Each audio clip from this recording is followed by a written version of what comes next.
Oh, que les Américains, bazala qui n'a pas préparé. Les Américains, bazala plan B, bazo préparé contre la République démocratique du Congo. Je vous ai toujours dit, chers Congolais, notre beau pays subit un complot international. Bana potobo la late, ba diaspora bo la muka. Nous devons marcher. Nous devons sauver ce pays. Il y a un pasteur qui a été divinement averti sur notre pays. Il avait déjà prédit à tous les Congolais de sauver ce pays. Mais vous connaissez la suite, il y a pasteur Yango, c'était de fragiliser un homme de Dieu. Il s'appelle Koutino Fernand. Makamounio so Koutino Aloba. Makamounio so Koutino Fernand Aloba. C'est ce que nous voyons aujourd'hui. J'espère que la régie va vous balancer ce que Koutino avait dit. Bamidele babanda ko préparer balkanisation ya Bokoyo il y a cela 30 ans. Mais si le Congo n'est pas divisé, c'est grâce aux 4 êtres vivants que la Bible a énumérés dans le livre d'Apocalypse. Les 4 êtres vivants, l'aigle, le lion, veau et l'homme. Ce sont les 4 esprits qui règnent dans les 4 coins de la République démocratique du Congo. C'est-à-dire Congo ne serait à aucun jour balkanisé. Pourquoi? Parce que ces 4 êtres veillent sur les 4 coins de la République démocratique du Congo. Bamindele babandi les notés. Mais Bamindele bazala plan B. Administration, il y a Donald Trump. Trump, à l'objet Biden, c'est-à-dire, on parle des présidents Félix et de Paul Kagame parce que c'est un conflit moko qui a généré même la 3e guerre mondiale. Les États-Unis voient seulement la RDC. Les États-Unis voient seulement Tshisekedi. Mais les États-Unis oublient que celui qui règne à la République démocratique du Congo, c'est Elohim en personne. Et le président Tshisekedi, pour accéder à la magistrature suprême, c'est Dieu qui lui a institué roi. Son pouvoir, c'est une institution divine. Mais là, les Américains vont décider. Soit ils vont bomber président Félix, soit ils vont bomber Moutiopi à Paul Kagame. Mais, tout le monde a besoin de mingi et pas le président Félix. C'est-à-dire, administration de Donald Trump parle que les intérêts des États-Unis et à la Congo. Bakotika Congo. Il utilise maintenant Paul Kagame. Voilà pourquoi, par l'ordre des États-Unis d'Amérique, Basengaki EAC, Sadek, Bakende la Tanzanie, Dar es Salaam, pour aller comploter contre notre pays. Parce que ce qui vient de se passer dans la Tanzanie, c'est contre la République démocratique du Congo. Résolution mon côté du Mikuna et ça l'avantage à RDC. Voilà pourquoi vous allez comprendre qu'il y a eu 4 présidents Baboya Ekoke. Lorenzo Akete, Ramaphosa Akete, Ndayishimiye Akete et président Félix. Comme les Américains, Bayebi Ndayishimiye a disposé, a déployé 16 bataillons. La frontière, il y a Kamanyola, la Ouvira, la Fizi, pour bloquer l'assaut, il y a l'armée rwandaise. Les Américains vont bénir Ndayishimiye aux États-Unis. Directement, Paul Kagame a dit moi aussi d'aller aux États-Unis parce que moi aussi à Kagame, à Zara burundaise. Pour comprendre ma camouflage, c'est ce que les Américains vont bénir Ndayishimiye. Moi, si à Kagame a dit, moi, c'est la burundaise. C'est-à-dire, Makamoke Kolobaba, Ndayishimiye a fait 4 jours. Tu as mis position Ndayishimiye à quoi la montée. Parce que Macron Lobaki, nous avons protégé Tshisekedi Ndayishimiye. Mais le président Evariste Ndayishimiye est foyer Belo Komoko. Paul Kagame a qui prêt à mettre un coup d'État. Nous avons épargné hier. C'était le président Félix. Donc il y a une unité spéciale dans Bissau qui va neutraliser l'État. Ce qui Ndayishimiye a pu permettre de trahir le président Félix. Nalobi te ka trahir. Mais nalobi ce qui a pu permettre de trahir le président de la République Félix Antoine Tshisekedi Tshilombo. Baïba qui Tshisekedi a oufat. Ba o ba trahir Mboka ne ba kokini. Les États-Unis ba ça y font ba continuer à contact avec tous les collaborateurs du président Félix. Donc aïe to lala to la muki to ba dioli. Alié Tshisekedi. Il y a un homme. Oh, Karake, il y a un homme. Il est venu révéler. C'est pour cela que le président a pris d'autres dispositions. Tout ça, c'est les États-Unis. Parce que c'est là qui va ressortir ça dans la Bible. Pourquoi? Parce qu'il prépare un coup d'État. Ils ont préparé un coup d'État contre le président Félix. Donald Trump a lobby en bien.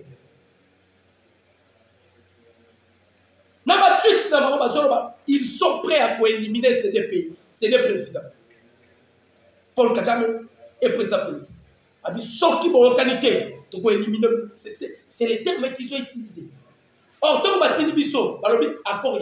les accords, ils ont penché davantage à Kagame. Pour qu'ils n'aient pas communiqué. Et ils sont des Congolais. Ils ont revendiqué droit constitutionnel. Aujourd'hui, il est devenu quelque chose qu'on utilise pour que Bayana Abdel 2 ils ont préparé. Mais le président Félix Bayana Bango a table Komina Oya. Pas question de négociation avec le M23. Maintenant, nous attendons les États-Unis, mais les Américains, Bayeba. Makamba Congo, le niveau est maintenu. Si les Américains osent,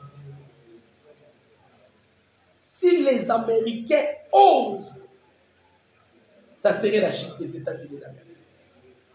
Donc, comprendre dans les lots que notre pays, Mokili Mobimba, est contre la République démocratique du Congo. Quelque chose qu'on ne peut pas, qu'on ne peut à aucun jour. Pour permettre. Mokili Mobimba, c'est contre notre pays. Tout a commencé comment? Les Américains, leurs intérêts. Pour la Bango, c'est Paul Kagame, dans un partenaire fiable. Alors, ils veulent que les Congos soient balkanisés. Pour la Bango, il faut que les Congos soient balkanisés. Dans le pays est décidé d'être si dans le soldat de Bango, entre autres, Malawi, Angola, Afrique du Sud, Burundi. Les Américains, Babandi, Babengi président Malawi. Yo, le monde va se donner. Il n'est pas pour quitter à récupérer ma soldat. Attendez Angola, Angola s'est retiré. Bakena, Afrique du Sud, Afrique du Sud, pas question. Je passais des moments durs. Mais, Tshisekedi, pas Tshisekedi, les Congo, parce que on ne permettra plus jamais. On ne permettra plus jamais que va continuer à continuer pour la Congo. Ramaphosa s'imposer à l'obina continue dans la. Et vous connaissez la suite. Les États-Unis ont décidé de sanctionner l'Afrique du Sud. Première sanction, deuxième sanction, troisième Afrique du Sud, il n'y a pas de question. Afrique du Sud va sanctionner les États-Unis. A sanctionné. Après Ramaphosa Zongisima, a mis son opposant, Julius Malema, à Bibima, s'occuper là-bas. Vous connaissez ce que Julius Malema dit? Amérique, nous avons ça la blague. Donc, vous souvenez le système bombe américain dans vos caractères. Là, directement, vous allez voir que Le monde est à couper là. Pourquoi? Makamouya République démocratique. Comment les complots peuvent être mondialisés comme ça? Les États-Unis sont capables de sanctionner le Rwanda. Les Américains, Israël est derrière le Rwanda. Les Américains décident, et aussi à leur tour, il y a cause à la Sima ya Rwanda. Ils décident d'être derrière le Rwanda. C'est grave. Dans le pays, bino makambu eza ya kobeba. Ya kobeba na ndenge ya babete. On risquerait de consommer la troisième guerre mondiale. Parce que les Américains baoye bate. Quand l'Amérique était pression du colon dessus, c'est alors la Chine et la Russie décident de ça sommer la Chine. Parce que mon partenaire a coincé. Ils ont tout taillé. Décidément qu'il est la réunion. Et vous connaissez la suite. Poutine a le babo. Vladimir Poutine. Kadhafi avait besoin de moi. Mais pendant ce temps, j'avais qu'un pouvoir. Je n'avais pas ce pouvoir décisionnel. J'étais qu'un simple premier ministre. C'est-à-dire un pouvoir décisionnel. Mais les lots ont un pouvoir décisionnel. Tous mes alliés, moi je dois intervenir. Moi je dois intervenir. Donc, tant que les États-Unis ont fait sa pression, ils sont taillés. Donald Trump se croit qu'il est puissant. Parce que tout ça déjà informé, il y a des commandos de marines américains.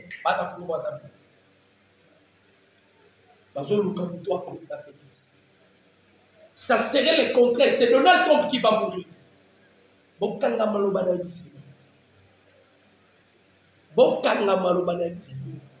Ce qui Donald Trump a causé et saisir. Makambo Congo, bango physique, mais c'est spirituel. Même si tu sais que tu es lié beaucoup, mais Donald Trump, tu cherches un coup d'état contre Tshisekedi et Kouzonga. Bakobo ne va pas Kennedy. Bakobo Mayo. Parce que pression. N'a pas source sûre. N'a pas source sûre. À mon moment, nous avons une concertation. Il y a un opposant. Opposant, vous devez réclamer le départ de Tshisekedi. À promettre que Karemini, ceux qui vont soutenir à ça la transition. C'est un coup qui se prépare dans l'émission. À bon moment, certes, il y a ça la transition selon l'ordre de l'Américain. On dit bien ça la transition et que opposant, vous devez réclamer le départ de Tshisekedi. Frigolet à bon.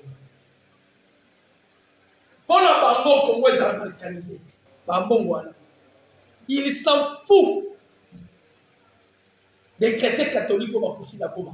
Basa kutu kunate. Bango, c'est quel cas pour qui?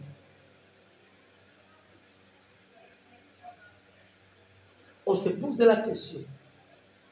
Pourquoi vous ne voulez pas les Tshisekedi? Nous avons directement la réponse. Et nous sommes dans la Congolais, dans la conscience. Beaucoup de Congolais ne sont pas conscients. Les lots Makamouza doivent s'y et y a si. Parce que les lots s'arrêtent. Babini, ces résolutions, Tshisekedi n'a pas accepté cette résolution. Au Sénégal, le dialogue ne va pas venir. Ce sont des coups. Nous sommes bloqués processus, il y a chose de la constitution.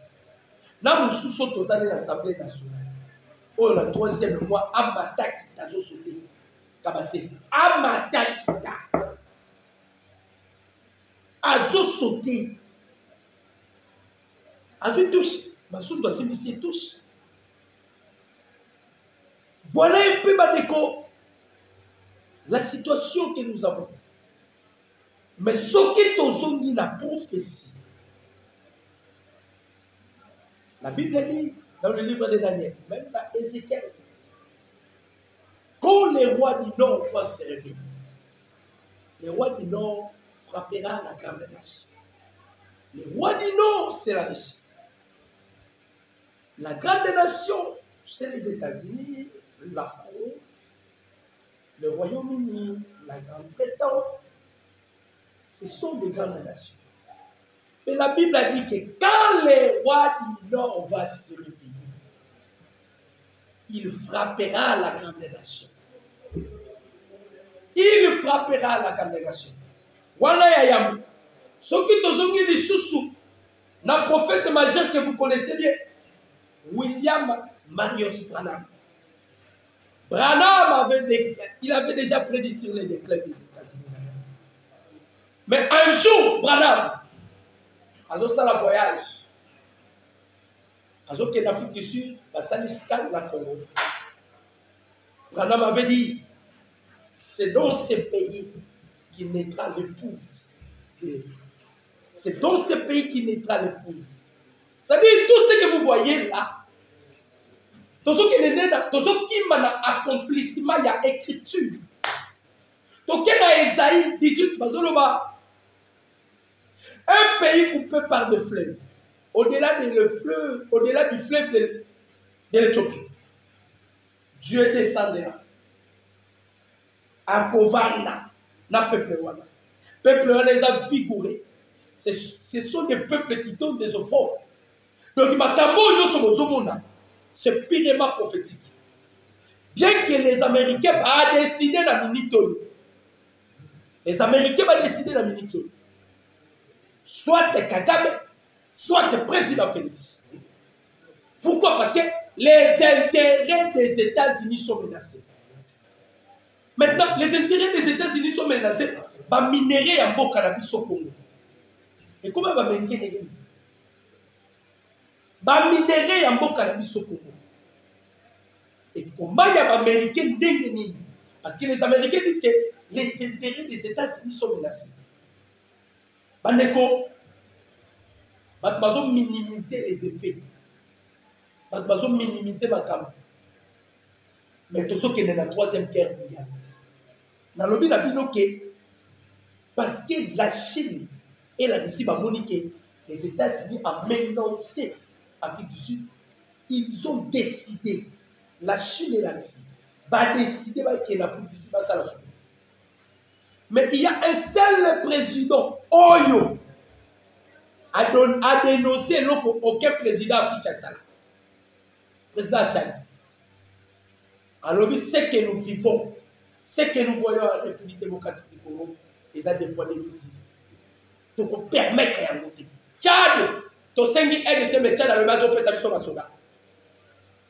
Donc, le col qui pose ça à l'idée que l'Afrique est divisée. Le monde est divisé. Même les États-Unis, bientôt là, les Américains.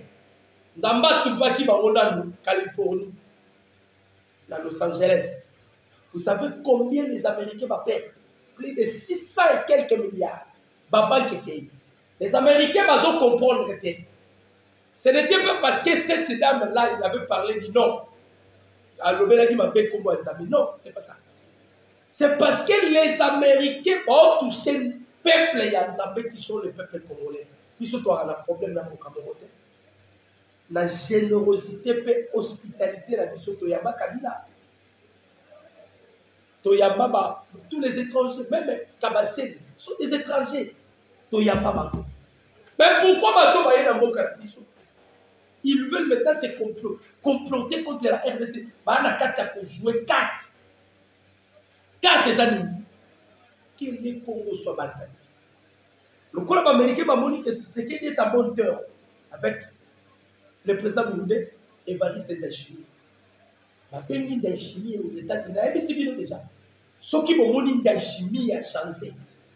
C'est parce que les Américains, ils ont déjà consulté Ndayishimiye. Et Paul Kagame a dit que nous sommes aussi d'ailleurs burundais. Akende Amona Ndayishimiye. C'est-à-dire qu'il y a des coups qui se préparent. Il y a des coups qui se préparent. Voilà pourquoi les Américains vont ressortir ça dans le Bible. Kagame a commettre des crimes contre l'humanité, a commettre des génocides, a commettre des crimes économiques, a commettre tout. Mais les et ça, soi-disant, démocrate, soi-disant, victoire de l'homme, incapable de sanctionner le Rwanda. Mais tant où ces pays, on a fait un mandat d'arrêt pour l'assassin, il y a Benjamin Netanyahu. Vous avez vu la réaction des États-Unis d'Amérique? Ils sont même prêts à sanctionner ces pays. Pourquoi?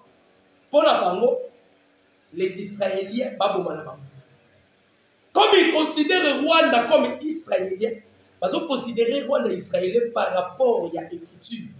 Ce n'est pas par rapport à la révélation. Dans l'écriture, il y a que progéniture, il y a reine de Saba, mais dans la révélation des écritures, parce que donc quelqu'un a commis la lettre tue, mais c'est l'esprit qui donne vie. C'est-à-dire, dans la lettre, l'Américain va donner la lettre. Quand le roi du Nord va se réveiller, il frappera la grande nation. Même Ézéchiel, le roi du Nord, c'est la Russie. Nation, ma grande nation, même la France sont des grandes nations, mais qui est aussi dans Daniel. Parce que la BRICS, la Bible a déjà parlé. Daniel a dit la mélange à Agile la paix. C'est ça, BRICS. Alors, Agile la paix, ils ont sangana. Dio wana, ils ont yakara pour accompagner sa grande nation. Dio wana, il y a Agile la paix. Ils ont accompagné sa grande nation.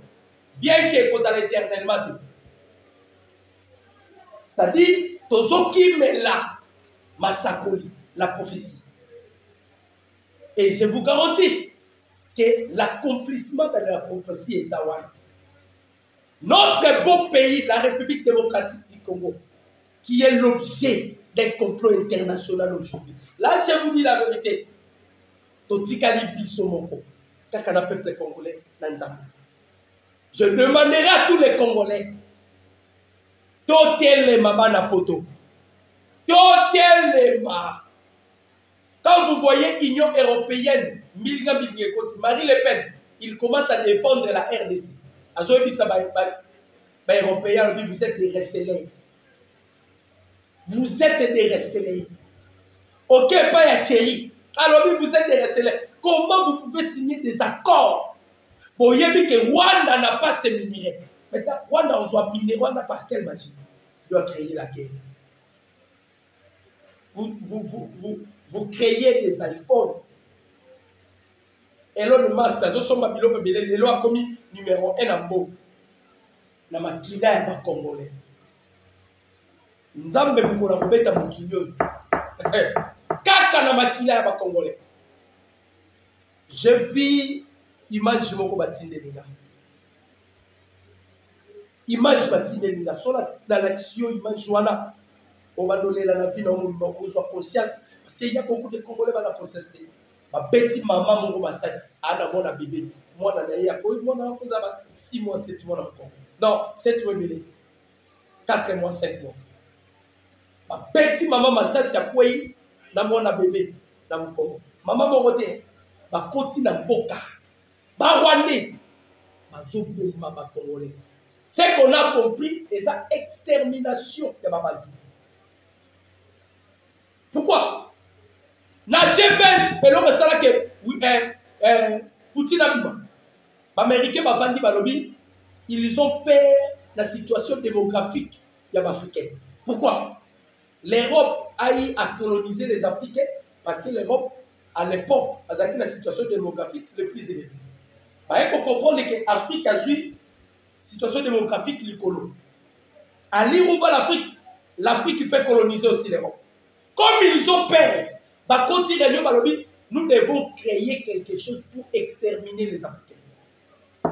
Poutine a boya bilokwana. C'est ce qui a fait que Poutine a se retiré de la G20. A créé le coronavirus.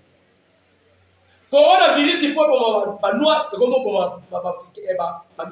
babité to changer baye ko changer Bill Gates aye ko créer ba vaccin a créer ba vaccin ba tout ba bi to so ba vaccin te baye ko changer maintenant ba utiliser Rwanda d'abord il faut pas exterminer tout baza plus figuré oh bazo tambola la prophétie atali Congo parce que anéantissant le Congo le reste pays pas pays ils seront accueillis.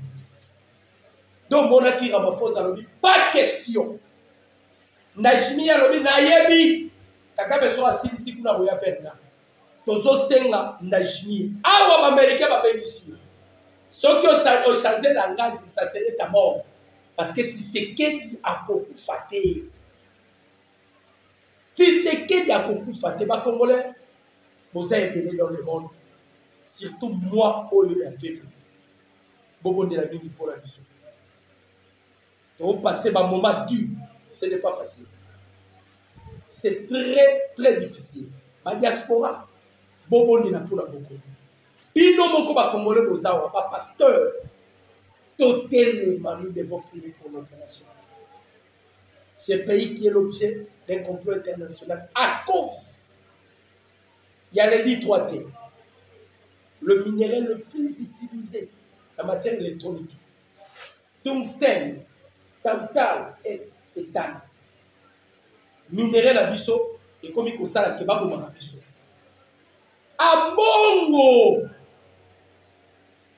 concertation azo sala dans le bila bino za sûr a bongo a ici ba opposant ba réclamer des barres ya discipline parce que ba américain si ba ici a bongo que c'est toi qui va pilonner la transition moko à un durée indéterminée